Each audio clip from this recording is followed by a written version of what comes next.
Net Coordinator, Dr. Musango, World Health Organization representative, representatives of NGOs, dear participants, ladies and gentlemen, good morning. I'm pleased to welcome you to the launch of the report on the survey conducted by the National Drug Secretariat last September among people who use drugs. The findings of the survey will certainly provide policymakers, program managers, and practitioners with information that will improve our understanding of the causes of drug abuse. Such knowledge will help us to delay or prevent initiation of substance use and reduce harms related to drugs. I must say it is very unfortunate that Mauritius faced the drug scourge for a long time when traffickers were tolerated, to say the least. They enriched themselves at the cost of human lives because of weak policies, lenient monitoring, and I must also say that because some people in authority turned a blind eye on their business. We as government set out a series of policies and actions to stall the proliferation of drugs, one of them being the setting up of a commission of inquiry on drug trafficking in September 2015. The commission published its report in 2018, and most of its recommendations addressing institutional and legislative policies and operational issues have been implemented as of now. With the assistance of the United Nations Office on Drug and Crime, we developed the National Drug Control Master Plan 2019-2023 so as to monitor drug abuse and drug trafficking in the country and also to provide evidence-based information for an appropriate response to the drug problem. This master plan demonstrates our firm commitment to address drug control efficiently and in a balanced manner. To ensure proper coordination and monitoring of the implementation of the master plan, a National Drug Secretariat was set up under the aegis of my office in 2019.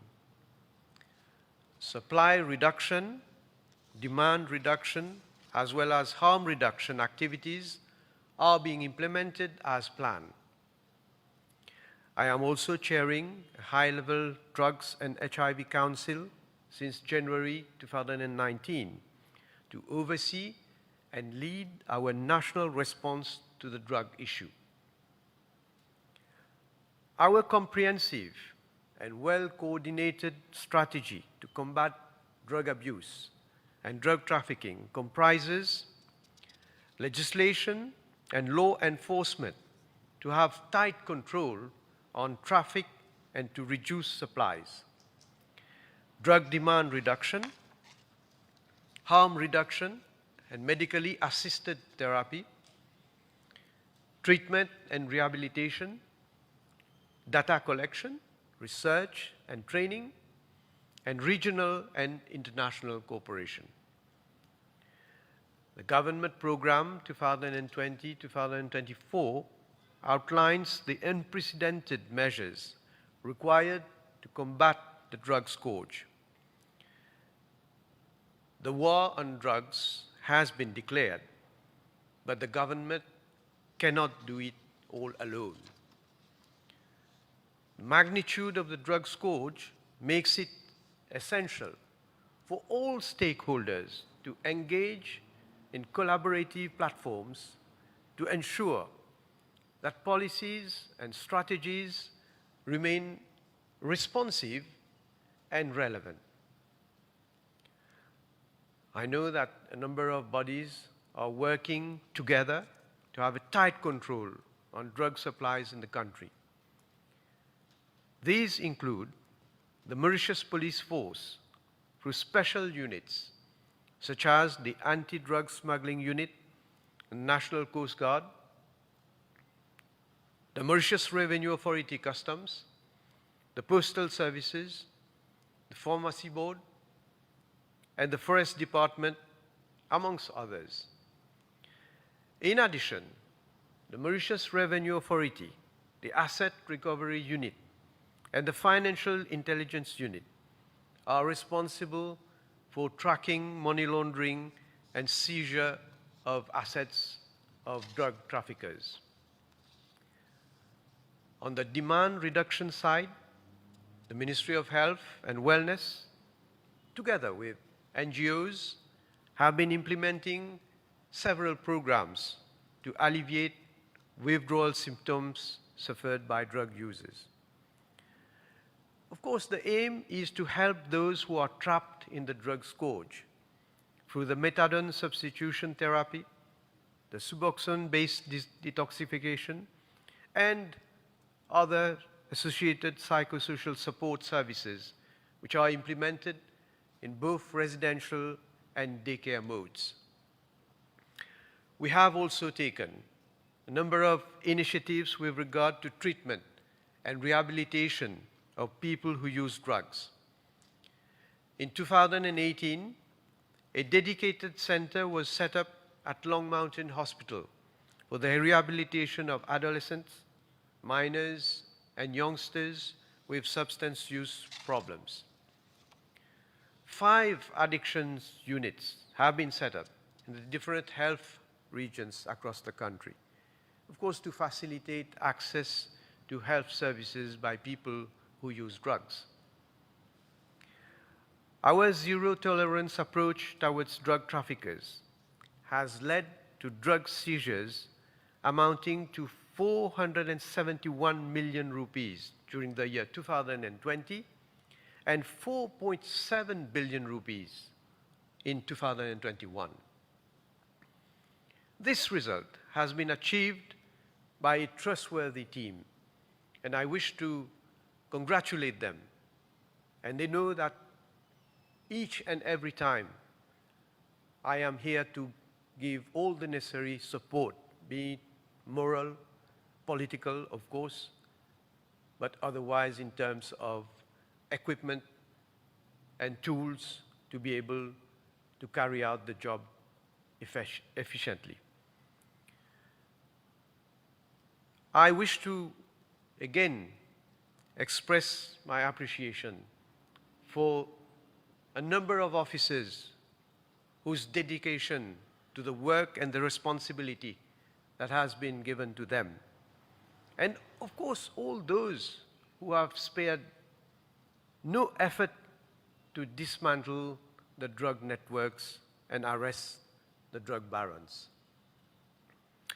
Mauritius is fully committed to the different international conventions of the United Nations that govern the control of narcotic drugs and psychotropic substances. And in response to resolution of the Commission on Narcotic Drugs, the UNODC and the World Health Organization launched an initiative to enhance the knowledge, understanding, scope, and potential for alternative measures to conviction or punishment. This initiative explores options to divert people with drug use disorders from the criminal justice system to treatment.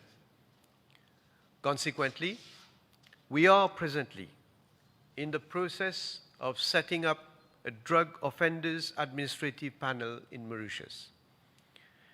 This initiative, based on a human rights approach, will bring a paradigm shift in the way we deal with people having substance use disorders. It will facilitate the diversion of people who use drugs from the criminal justice system towards treatment and rehabilitation services. It has often been highlighted that there is a dearth of evidence-based data in Mauritius on the issue of drug use, although we do have some data on people who inject drugs. With the findings of the present survey, evidence-based information and statistically sound data will be available to shed light on the changing patterns of drug use and set the base for stronger monitoring of our programs and policies. And here, I would like to thank the UN Resident Coordinator, Her Excellency, Mrs. Christine Umotoni, as well as the WHO country representative, Dr. Laurent Moussango, for their unflinching support throughout the survey operation. We are thankful to Dr. Lisa Johnston, an international consultant, for providing technical assistance. I also extend my gratitude to all the stakeholders, NGOs, and institutions who have also offered their collaboration. I hope the findings of the survey will guide us to be even more efficient and effective in our crusade against drugs. The outrage against drugs unites us. It brings us together as one nation and reinforces our determination not to tolerate trafficking by anyone, anytime, at any place. Together, I am sure we will win this battle.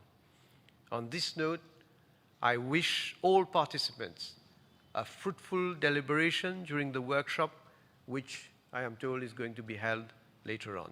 Thank you. Thank you, Honorable Prime Minister. Your speech demonstrates that your engagement towards your citizens. We invite you to stay with